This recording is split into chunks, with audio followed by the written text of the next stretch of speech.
Sudarshan news देख रहे हैं आप। आपके साथ में हूं लावनी विनीत। मीर जाफर जैसे राहुल गांधी एक बार फिर से भारतीय जनता पार्टी की तरफ से राहुल गांधी पर बड़ा प्रहार किया गया है। आज की प्रस्तुति में इस प्रहार और वार पर ही बात होने वाली है।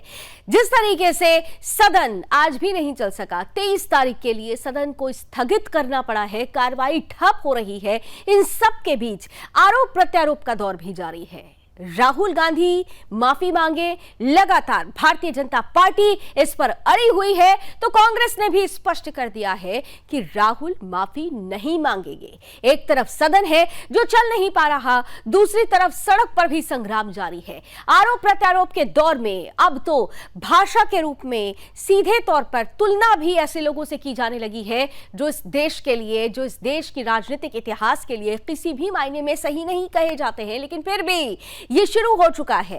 आज भारतीय जनता पार्टी की तरफ से राहुल गांधी पर बड़ा प्रहार करते हुए राहुल की तुलना मीर जाफर से, गद्दार मीर जाफर से करती गई, तो कांग्रेस ने भी जमकर प्रहार किया, जवाब दिया जयचंद की बात कहते हुए। लेकिन इन सब के बीच में क्या ये आरोप प्रत्यारोप 2024 का एक आधार तैयार कर रहा है? क्या इस आरोप प्रत्यारोप के बीच में संसद की कार्यवाही का लगातार न हो पाना जनता के साथ धोखा नहीं है? और क्या इस तरीके के आरोप प्रत्यारोप 2024 के लिए जनता की कसौटी पर कौन सी पार्टी ज्यादा खरा उतरेगी, इसका एक आधार तैयार करती है? इन सब के बीच बात 2024 की हो रही है, तो आज दुनिया में एक और बड़ी चर्चा हो रही है। दुनिया भर में चर्चा होने लगी है कि भारतीय जनता पार्टी दरअसल 2024 में कमबैक कर रही है।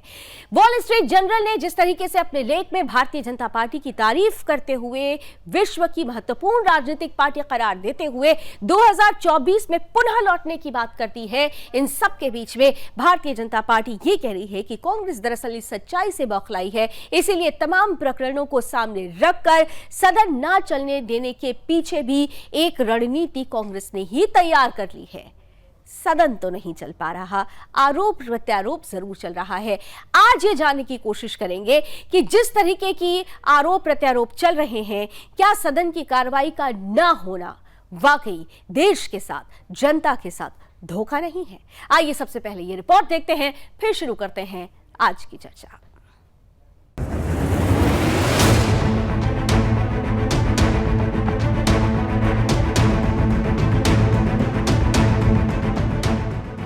ब्रिटेन में लोकतंत्र पर दिए गए राहुल गांधी के बयान में राजनीतिक घमासान मचा हुआ है।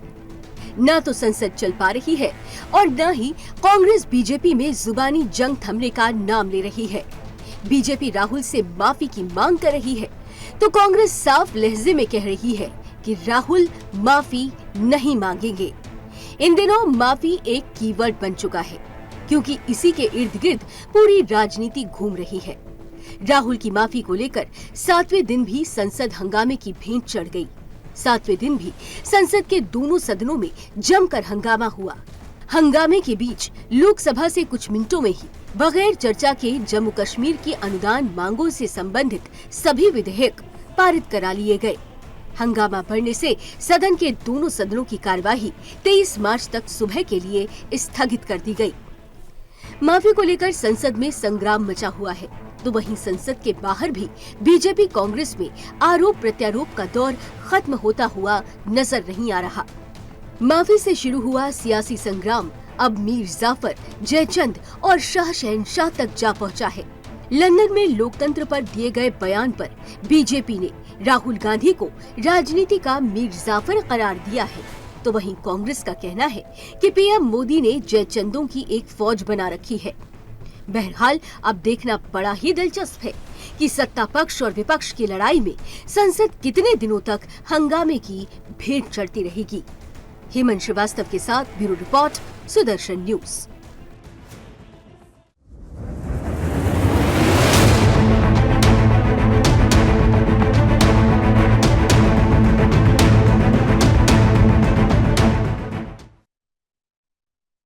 हमारा स्पष्ट मानना है कि यह विषय नहीं है, यह षड्यंत्र है।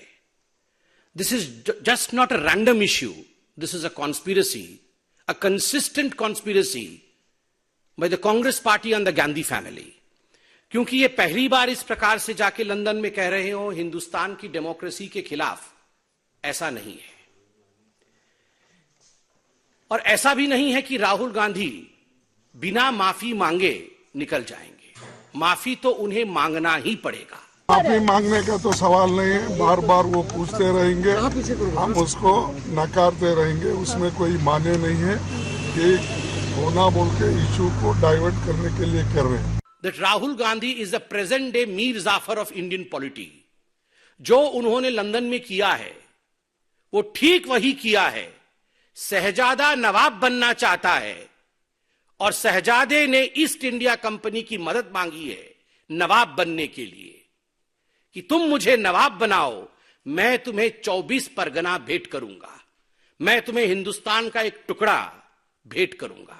प्रधानमंत्री मोदी ने जयचंदों की एक फौज बना रखी है। उस फौज में बददिमाग प्रवक्ता, दोरूपल्ली के ट्रोल, तमाम मंत्री, सांसद, उल जलूल की बातें करने वाले सारे भाजपाई शामिल हैं। एक बात लेकिन साफ है कि ये जितने जयचंद हैं ये चलते मोदी जी के इशारे पर हैं। ये बात शाह और शहंशाह जानते हैं कि राहुल गांधी माफी नहीं मांगेंगे, लेकिन मुझे व्यक्तिगत रूप से बड़ा खेद होता है जब भारतीय जनता पार्टी के प्रवक्ता सुबह सुबह नींद भरी आंखों में बिना नहाए, बिना तैयारी किए आप लोगों को परेशान करने आ जाते हैं। तो आरोप प्रत्यारोप चल रहा है लेकिन संसद नहीं चल रही है। आज इसी बात को जानने समझने की कोशिश करेंगे। हमारे साथ पैनल में इस वक्त जुड़ चुके हैं भारतीय जनता पार्टी का पक्ष रखने के लिए कैप्टन इंद्रजीत सिंह जी, हमारे साथ कांग्रेस का पक्ष रखने के लिए इस वक्त जुड़ चुके हैं लोकेश जिंदल जी, और साथ ही साथ जाने माने राजनीतिक विश्लेषक संजय राणा जी भी इस पैनल का हिस्सा है। आप तीनों का बहुत बहुत स्वागत। तो मीर जाफर जैसे राहुल गांधी ये आरोप भारतीय जनता पार्टी लगा रही है, क्योंकि भारतीय जनता पार्टी ये कह रही है कि विदेश में जाकर राहुल ने भारत का अपमान किया है और इसलिए उन्हें माफी मांगनी ही होगी। कांग्रेस माफी मांग नहीं रही है, कह रही है कांग्रेस मान नहीं रही है, कह रही है कि राहुल गांधी माफी नहीं मांगेंगे, और ऐसे में संसद नहीं चल पा रही है। संसद का ना चलना क्या देश और देश की जनता के साथ धोखा नहीं है? आइए इन्हीं सब बातों को समझने की कोशिश करते हैं। पैनलिस्ट के पास चलते हैं और सबसे पहले कैप्टन इंद्रजीत जी आपके पास आते हुए, क्योंकि देखिए आप कह रहे हैं माफी से नीचे, माफी से कम कुछ मंजूर नहीं, लेकिन कांग्रेस ने स्पष्ट कर दिया है कि राहुल गांधी माफी नहीं मांगेंगे। तो क्या जब तक माफी नहीं मांगेंगे संसद नहीं चलेगी? काम ऐसे ही लटके रहेंगे? लावनी जी, कोर्ट की बात होती तो एक अलग थी, या भारतीय जनता पार्टी के किसी नेता को गाली दी होती बात अलग थी। अगर इन्होंने हमारे किसी प्रधानमंत्री को, हमारे विचारधारा को अगर इन्होंने कुछ कहा होता तो बात अलग थी, मगर इन्होंने हमारे देश का अपमान किया है, हमारे संविधान का अपमान किया है, वो भी विदेशी धरती पे जाके। तो आप बताइए इनको कैसे देश माफ कर सकता है? हम तो क्या देश माफ नहीं कर रहा है इनको। देश की ये कहना है कि राहुल गांधी जब तक माफी ना मांगे उनको बख्शा ना जाए, ये देश के आम जनता की राय है। आप हमारे विचारों से अगर सहमत नहीं है कोई बात नहीं है, आप हमारी सरकार से सहमत नहीं है कोई बात नहीं है, आप हमारे देश के प्रधानमंत्री से सहमत नहीं तो कोई बात नहीं है, मगर आप तो देश के संविधान के ऊपर आप जो है ना इस तरह से आरोप लगा रहे हैं, वो भी विदेशी धरती पे जाके। तो ये बिल्कुल माफ करने लायक नहीं है। राहुल गांधी जब तक माफी नहीं मांगेंगे जनता के सामने आके बिल्कुल उनको बख्शा नहीं जाएगा, उनको माफ नहीं किया जाएगा। नहीं, लेकिन कैप्टन इंद्रजीत जी जरा ये समझाइए, आप कह रहे हैं कि जनता देश का अपमान किया, जनता का अपमान किया, इसलिए उन्हें माफी मांगनी चाहिए। जनता देख समझ रही है ना, जनता समझदार है ना, जनता को दिख रहा है ना कि किसने क्या कहा और इसका जो परिणाम है। जनता के हाथ में एक हथियार होता है चुनाव के रूप में, एक बटन उन्हें दबाना होता है। वो अपना 2024 में जो भी उनका मन होगा वो उस हिसाब से वो परिणाम दे देगी। लेकिन जनता ये भी देख रही है कि सदन चलवाने की जिम्मेदारी सरकार की है। सदन अगर नहीं चल पा रहा है सिर्फ एक माफी की वजह से, तो जनता इसे भी अपनी कसौटी पर आकलन जरूर करेगी। आपको नहीं लगता कि जनता के लिए ये नुकसानदायक हो रहा है? बिल्कुल लावनी जी, आप बहुत एक बुद्धिजीवी एंकर हैं, इसमें कोई दो राय नहीं है, मगर जनता तो अपना फैसला देगी ही देगी, वो तो मन बना चुकी है। तो ये जो आज जिस तरह से राहुल गांधी विदेशी धरती पे नहीं साहब, तो ठीक है ना, जनता अपना मन बना चुकी है, यानी आपको पता है जनता का मन क्या है, तो फिर तो आपको आगे बढ़ना चाहिए ना। आप सब कुछ छोड़ दीजिए जनता पर, लेकिन जनता के लिए, जनता द्वारा चुने गए प्रतिनिधि होने के नाते जनता के विकास के लिए, देश के विकास के लिए जो बिल्स पेंडिंग पड़े हैं, जिन पर जरूरत है जिनको पास होने की इस सत्र में, उनको तो पास होने दीजिए। क्योंकि बार बार यहां पर सवाल जनता से जुड़ा हुआ हो रहा है, सदन नहीं चल रहा है तो देश का नुकसान हो रहा है, हमारी गाड़ी कमाई, जनता की गाड़ी कमाई उड़ रही है, ऐसी बर्बाद हो रही है। लावनी जी, बिल्कुल हम अपनी जिम्मेवारी से बिल्कुल नहीं हट रहे।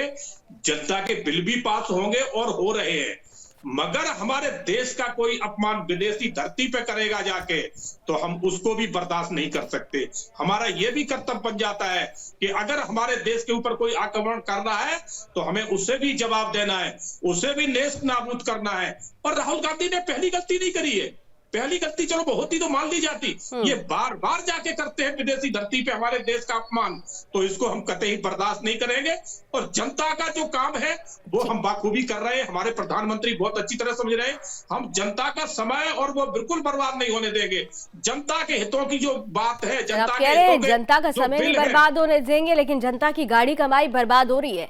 सदन की कार्रवाई 1 घंटे में 1.5 करोड़ खर्च होते हैं, 1 सेकंड पर 2.5 लाख खर्च होते हैं, और वो गाड़ी कमाई जनता की ही होती है। इसलिए जनता का जब हवाला आपकी तरफ से या विपक्ष की तरफ से भी दिया जाता है तो बड़ा सवाल, बड़ा सा प्रश्न चिन्ह आप दोनों के आगे लगता है। बहरहाल, मैं अब लोकेश जी आपका भी एक कमेंट लेना चाहती हूं, क्योंकि एक तरफ आप हैं जो ये कह चुके हैं, कांग्रेस स्पष्ट कर चुकी है कि राहुल गांधी माफी नहीं मांगेंगे, और जेपीसी अडानी मामले पर जेपीसी से नीचे कुछ भी मंजूर नहीं है। लेकिन इन सब के बीच दुनिया भर में भारतीय जनता पार्टी की चर्चा हो रही है साहब।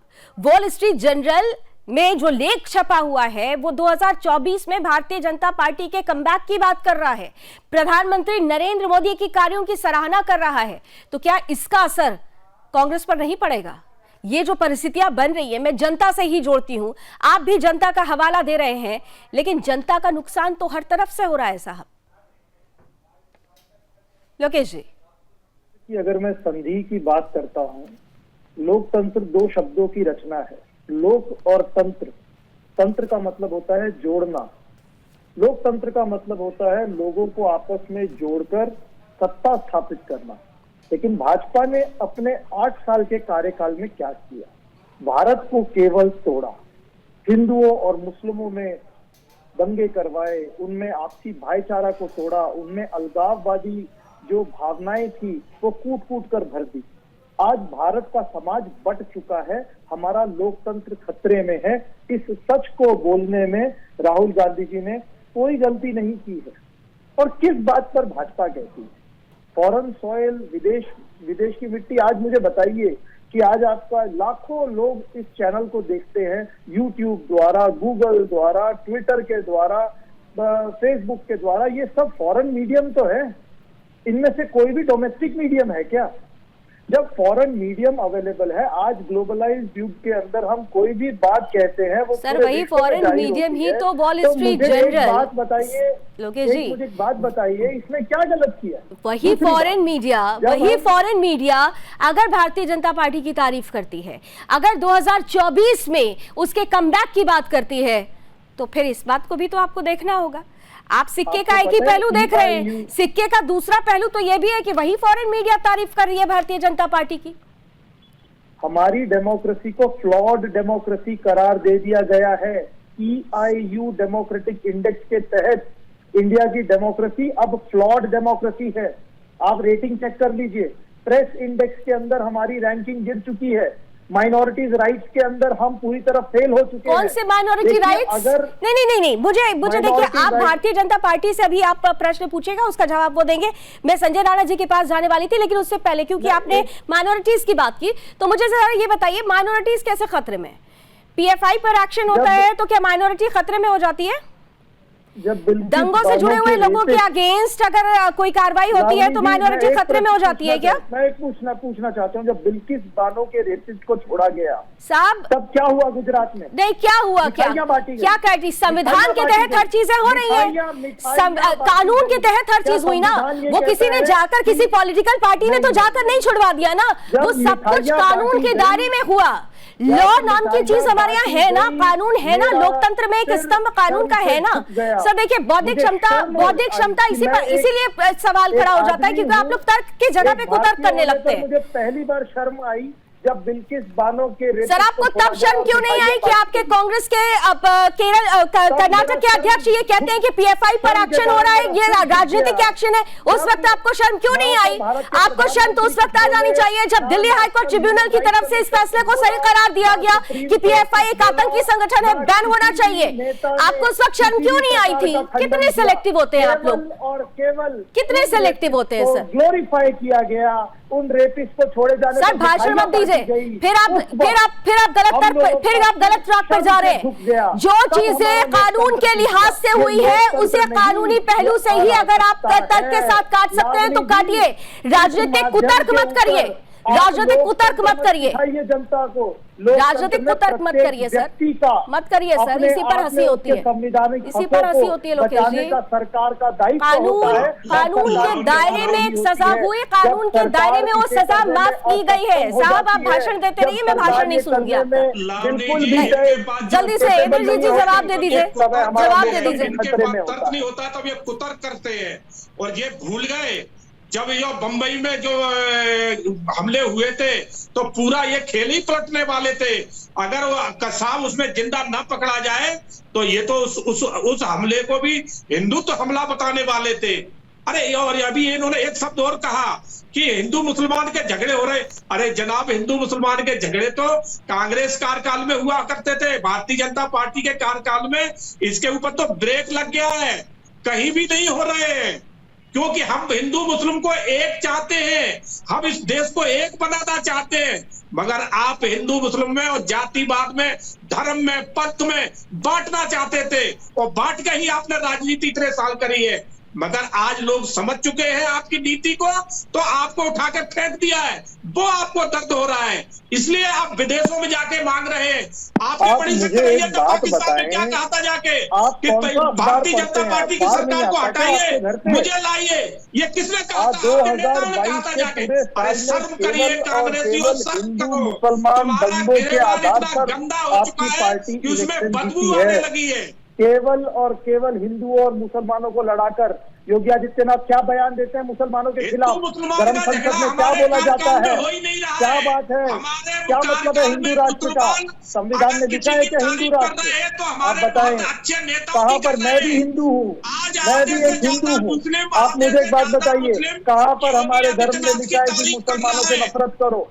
लेकिन आपने केवल और केवल एक बीन बजा रखी है, एक रट रटा रखी है कि केवल और केवल मुसलमानों से नफरत करो। अगर आप मुसलमानों से नफरत करते हैं तो आप हिंदू है। सदन चलने दीजिए, दोनों से यही अनुरोध है, सदन चलने दीजिए। ये हिंदू मुसलमान का ये जो आप राग लाप रहे हैं रोकेश जी, वैसे आपको 2014 के आपके ही नेता है कि एंटनी साहब, उनकी रिपोर्ट आई थी, बहुसंख्यक हिंदुओं को नजरअंदाज किया, आज तक आप वापस नहीं आ पाए। एनीवेज, अब संजय राणा जी के पास जरा जाते हैं। अब संजय जी, बहुत महत्वपूर्ण हो जाता है 2024 के लिहाज से ऐसे बयान देना, बयानों के बीच में माफीनामे पे हंगामा होना, और इन सब के बीच में विदेशी मीडिया में भारतीय जनता पार्टी की चर्चा होना और 2024 से पुनः बैक करना। इन सब को अगर कलेक्टिव रूप से देखें तो क्या वाकई आज जो परिस्थिति है उसमें दोनों ही पार्टियों को आकलन करने की जरूरत है, खास तौर से जब सदन ना चल पा रहा हो? Good evening and good evening to my fellow friends. देखिए, ऐसा है कि सदन चलाने के लिए तकरीबन 2.5 लाख रुपए प्रति मिनट खर्चा होता है, तो आप समझ सकती है कितने दिन से हमारा सदन नहीं चल रहा। और इसमें दोनों पार्टियां, चाहे वो पक्ष या विपक्ष, दोनों का ये उत्तरदायित्व बनता है कि वो सदन में सुचारू रूप से चलाए। नो डाउट जो सत्ताधारी पक्ष है उसका उत्तरदायित्व ज्यादा बनता है, लेकिन हाँ, विपक्ष ये कह के हाथ झाड़ नहीं सकता कि मेरी कोई दायित्व नहीं, मेरी कोई रिस्पॉन्सिबिलिटी नहीं है। अभी हमारे भाई मित्र लोकेश जी बड़ी अच्छी बातें कर रहे थे कि हमें शर्म आती है। इनको शर्म तब क्यों नहीं आती जब सिख दंगे में 3000 ऑफिशियली सिखों को मार दिया गया था? इनको शर्म क्यों नहीं आती शाहबानो के केस में जिसके लिए कानून बदल दिया था, उस समय शर्म नहीं आया? इनको शर्म नहीं आती है कि जब भोपाल गैस कांड हुआ तो उसको उसके मुख्य आरोपी को भगाने में इनकी सरकार ने साथ दिया। इनको शर्म तब नहीं आती है। इनको एक शर्म आती है जब कानून के द्वारा छोड़े गए किसी व्यक्ति को कोई वो कर रहा है। इनको शर्म तब नहीं आती है जब स्टालिन डीएमके के जो अध्यक्ष है, जो इनके राजीव गांधी के असोसिएशन के लोगों को महिमा मंडल करते, तब इनको शर्म नहीं आती है। अरे अपने गिरबान में झांक के देखना चाहिए, शर्म कब करना कब नहीं करना है। अब मैं आते हैं मुख्य मुद्दे पे। देखिए ऐसा है कि कहीं ना कहीं हमें लगता है कि कांग्रेस एक मुख्य विपक्षी पार्टी है, लेकिन वो मुख्य विपक्षी पार्टी होने के नाते अपनी स्ट्रेटजी और प्लानिंग में कहीं ना कहीं फेल है। जहां तक राहुल गांधी जी का सवाल है, राहुल गांधी जी को ये समझ नहीं आ रहा है कहां पे क्या बोलना। नो डाउट ग्लोबल मीडिया है, आप विरोध सरकार का कर सकते हैं, आपको बिल्कुल पूरा हक है, लेकिन आप विदेश में जाके ये नहीं बोल सकते हैं कि मिस्टर अमेरिका प्लीज आइए मेरी मदद कीजिए, मिस्टर अपने घर में पड़ोसी का कोई काम नहीं है, और ये बात राहुल गांधी को समझनी होगी। बहरहाल आई एम सॉरी आपको बीच में इंटरप्ट कर रही हूँ क्योंकि एक ब्रेक का वक्त हो रहा है, लेकिन ब्रेक के बाद भी चर्चा जारी रखेंगे। एक बात महत्वपूर्ण है, संजय राणा ने महत्वपूर्ण बात कही कि क्या सेल्फ एनालिसिस करने की जरूरत है राहुल गांधी को, क्योंकि बयान दर बयान दिए जा रहे हैं और अगर ऐसी परिस्थिति बन रही है कि राहुल के बयानों का एक बड़ा इंपैक्ट कांग्रेस पर पड़ रहा है और मुख्य विपक्षी के रूप में जो गैर कांग्रेसी पार्टियां हैं वो भी विपक्ष में कांग्रेस को शामिल नहीं करना चाहती हैं, तो इसके पीछे कहीं राहुल गांधी के ऐसे बयानात तो नहीं है। राहुल गांधी जिस तरीके से बयान विदेशी सरजमी पर जाकर देते हैं, लोकतंत्र को खतरे में बताते हैं, विदेशियों को भारत में हस्तक्षेप करने की बात कहते हैं, ये कहीं ना कहीं से लोकतंत्र का अपमान है और इसीलिए भारतीय जनता पार्टी इस एवज में माफी मांग रही है। लेकिन लोकेश जी, ब्रेक से पहले जैसे संजय जी ने कहा कि कई बार ऐसा होता है कि जो हम बयान देते हैं उसका एक बड़ा प्रभाव पड़ता है। राहुल गांधी हो या फिर आपकी ही पार्टी के दूसरे नेता हो, जब कभी भी उन्होंने विदेश में जाकर भारत या भारत की सरकार या भारत के प्रधानमंत्री के लिए कुछ अपशब्द कहे हैं, वो आप लोगों के लिए सेल्फ गोल ही साबित हुए हैं। कहीं ऐसा तो नहीं है कि जो गैर विपक्षी पार्टियां ये भी ये बात समझने लगी और इसीलिए अब वो कांग्रेस से दूरी बना रही हैं, तीसरा मोर्चा बिना कांग्रेस के? लोकेश जी मुस्कुरा रहे हैं आप इस बात पर। मुंगेरी लाल के हसीन सपने देखने का हक सबको होता है, लेकिन वास्तविकता में रहना ज्यादा बेहतर होता है। मुंगेरी लाल कौन कौन है? अखिलेश है, ममता है, चंद्रशेखर है, कितने मुंगेरी लाल है? यहाँ तो एक मुंगेरी लाल हो तो समझ में आता है ना, यहाँ तो पूरी पूरी टोली इकट्ठा हो जा रही है और आप लोगों को साइडलाइन की जा रही है, तो असल में मुंगेरी लाल कौन है? देखिए समय जो है सब कुछ बता देगा। और मैं एक और बात कहना चाहता हूँ, क्या आपने वो लेक्चर सुना है जो राहुल गांधी जी ने पहले कैम्ब्रिज यूनिवर्सिटी में दिया और बाद में चैथम हाउस में उन्होंने जो डिस्कशन किया? जी बिल्कुल सुना है साहब, आपको बिल्कुल सुना है। और मैंने ये सुना है कि उन्होंने ये भी कहा कि अगर यूरोप जैसी कंट्रीज अगर इस पर चुप हैं तो वाकई ये सोचने का सवाल है, चुप रहने का मतलब ही क्या चाह रहे थे कि वो बोले हमारे बीच में, हमारे और आपका मसला है ना, कि हमारे घर का मसला है। देखिए लावनी जी, जो उन्होंने बात कही 100% सही की। जब वो कैम्ब्रिज में थे तब वे एज ए एकेडमिशियन गए थे, जहां उन्होंने अपने एक्सपीरियंस साझा किए, भारत जोड़ो यात्रा की। और उसके बाद जब वे चैथम हाउस में गए तब उन्होंने सही बात कही कि भारत जो है इतनी विशाल, भारत आज विश्व का सबसे बड़ा डेमोक्रेटिक स्टेट है, सबसे बड़ा लोकतंत्र का राज्य है। अगर इस राज्य में लोकतंत्र का सफाया होता है, ये बहुत बड़ी विश्व के लिए चुनौती होगी। इसमें क्या गलत है आप बताएं। दूसरी बात, उन्होंने जब कहा कि जो डेमोक्रेसी की हम बात करते हैं, वेस्टर्न लिबरल डेमोक्रेसी, जिस आधार पे हमारा संविधान आधारित है, अगर उसके सभी इंस्टीट्यूशंस को जो है नजरअंदाज किया जाएगा, अगर माइनॉरिटी राइट्स नहीं दिए जाएंगे, मेजॉरिटेरियन अथॉरिटेरियन रूल आएगा। आपको पता है इस बार जो शीतकाल विंटर सेशन ऑफ पार्लियामेंट था, ये 8th कंसेक्यूटिव सेशन है जहां पर इसके टर्म से पहले इसको एडजर्न कर दिया गया है। ये बजट सेशन तो एक बहाना है कि राहुल गांधी जी ने एक स्टेटमेंट कही है। हकीकत में इस सरकार का पूरा कार्य करने का तरीका जो है एक अथॉरिटेरियन रहा है, इसने कभी पार्लियामेंट को स्वीकारा ही नहीं। आप देखिए चीफ जस्टिस का बयान था, वो कह रहे थे कि पार्लियामेंट इरोड होता जा रहा है, जितने भी लॉ बनाए जा रहे हैं, आप फार्म लॉज की बात कर लीजिए, क्या उसमें पार्लियामेंट बिल पास हुआ? नहीं। जितने भी लॉज पास होते हैं केवल और केवल एक प्रेसिडेंशियल ऑर्डिनेंस के थ्रू पास होते हैं, या तो किसी ना किसी माध्यम के थ्रू, बस किसी तरह से एक आधा मुद्दा उठा दिया जाता है और पार्लियामेंट सारी बातें जो आप दोहरा रहे हैं, पास कर दिया आपने फार्मर्स बिल की बात की ना, लेकिन फार्मर्स बिल का असर क्या हुआ? क्या इसका नेगेटिव असर हुआ? क्या भारतीय जनता पार्टी को लोगों ने नकार दिया? क्या प्रधानमंत्री नरेंद्र मोदी की विश्वसनीयता में कमी आई? आप विदेश की सरजमी पर जाकर भारत और भारतीय सरकार के लिए लोकतंत्र के लिए अगर कुछ बात करते हैं तो विदेशी क्या सरजमी पर भारतीय विदेशियों संविधान को तो उस पर रिएक्ट करना चाहिए ना, तो उन्होंने नेगेटिव रिएक्ट नहीं किया ना साहब। यहाँ तो गोल ही बदल गया, वो तो पॉजिटिव रिएक्ट कर रहे हैं। तो ये भी तो देखिए, नहीं लोकेश जी, मैं आपकी पूरी बात मैंने बहुत धैर्य से सुनी, लेकिन आप मेरी इस बात का जवाब दे दीजिए, बाकी की मेहमानों के पास जल्दी से उनका रिएक्शन ले लूं कि क्यों नहीं फिर इस बात का असर दिखाई दिया, क्यों विदेश की धरती से भी जो नोट्स आए वो पॉजिटिव नोट्स आए, जो रिएक्शन आया वो पॉजिटिव रिएक्शन आया। Why not negative reaction then? नहीं, why not negative reaction then? सब पॉजिटिव रिएक्शंस आ रहे हैं। संजय राणा जी हाथ उठा रहे हैं। संजय जी जरा जवाब दे दीजिए, फिर इंद्रजीत जी के पास समर्थन कर रही है। मैं 30 सेकंड लूंगा अगर लोकेश भाई चुप हो जाए। लोकेश भाई ने एक बात बोली फार्म लॉ के, अगर ये फार्म लॉ की बात करते हैं तो ये एक अपना जाके 2019 का अपना जो वो था, क्या कहते हैं, इलेक्शन का मैनिफेस्टो था, वो जाके देख लीजिए। पॉइंट नंबर 11 और पॉइंट नंबर 22। पॉइंट नंबर 11 में कहते हैं मैंने एपीएमसी मंडी को हटा देंगे। पॉइंट नंबर 22 में क्या था, 2020 में, सर 2019 में नहीं। सर आप अपने तथ्य सही करें सर। 2020 आप वही कर रहे, मैं आ रहा हूं सर, बीच में मत बोलिए सर, मत बोलिए। 2 पॉइंट तो आप तो अपने ही बातों में विरोधाभास कर लेते हैं। अब मैं आता हूँ आपको, लामी जी बोलना चाहता हूँ, पिछले हफ्ते बहुत हल्ला हो रहा था 17 तारीख को और 16 तारीख को कि भाई राहुल गांधी साहब को सदन में बोलने नहीं दिया जा रहा है। तो मैं इस पे डिबेट में बोला था कि भाई 0 आवर में आपको 8 से 9, सुबह 8:30 बजे से 9 बजे की भी आपको प्रस्तुत करना पड़ता है। लेकिन भाई साहब, कांग्रेस पार्टी का मेरे पास लेटर है राहुल गांधी जी का, मैं बोलेंगे तो मैं दिखा देता हूं। उन्होंने लेटर बताया कब लिखा है, 18 तारीख को, जो शनिवार था। शनिवार को उन्होंने पत्र लिखा और हल्ला मचा रहे थे कि इनको बोलने नहीं दिया जा रहा है 17 और 16 तारीख को। अरे झूठ की दुकान कितने दिन चलाओगे? आप प्यार की दुकान नहीं खोल रहे हो, आप झूठ का प्रोपेगेंडा कर रहे हो। आप 18 तारीख को लोकसभा स्पीकर को लेकर लिखते हो और 17 और लोकेश भाई 17 तारीख को हल्ला मचाते हो कि हमारे नेता को बोलने नहीं दिया। भैया वो मेंबर ऑफ पार्लियामेंट है, कोई प्रिंस नहीं है, जब चाहेंगे पार्लियामेंट में आए और बोलने लगे। स्कैम को बचाने के लिए देखिए सर, अदानी स्कैम ड्रामा रचा, 5 सेकंड और ले लेता हूं, आपको तो ये भी नहीं पता होगा। अरे भाई, जिस जनता ने मैं बताता हूं, गूगल का शेयर, आपको लामी जी, गूगल का शेयर 13 फरवरी को आपको पद दिया, गिरा था और मार्केट क्यों उनके साथ धोखा कर रहे हैं? $179 बिलियन गिर गया था। नहीं, इनको नहीं पता होगा असल में कौन कर रहा है? ठीक है, धोखा असल में कौन कर रहा है? आप लोकेश जी कह रहे हैं धोखा कर रहा है, लेकिन धोखा तो तब होता है जब जनता के लिए जनता के प्रतिनिधि आवाज बुलंद नहीं कर पाते हैं। देखिए, फिर से मैं अब समापन की तरफ आ रही हूँ, मैं मूल पॉइंट पर आ जाती हूँ, 35 मिनट में हम लोगों ने 30 मिनट में बहुत सारे मुद्दों पर बात की, लेकिन मूल क्या था? सदन चलने दीजिए। सदन चलने की जिम्मेदारी सरकार और विपक्ष की समेकित रूप से होती है। आप कह रहे हैं माफी नहीं मांगेंगे राहुल गांधी, वो कह रहे हैं माफी से नीचे कुछ मंजूर नहीं, काम ठप, विकास ठप, बिल पास नहीं होंगे। फिर आप कहेंगे कि देखिए जी काम नहीं किया, सत्र नहीं चलने दिया, ये दरअसल चाहते ही नहीं है सत्र चलने देना। तो आइए आप भी थोड़ा बड़प्पन दिखा दीजिए, आप ही बड़प्पन दिखा दीजिए। आप अगर बड़प्पन दिखाएंगे तो जनता इसे भी तो देखेगी ना लोकेश जी।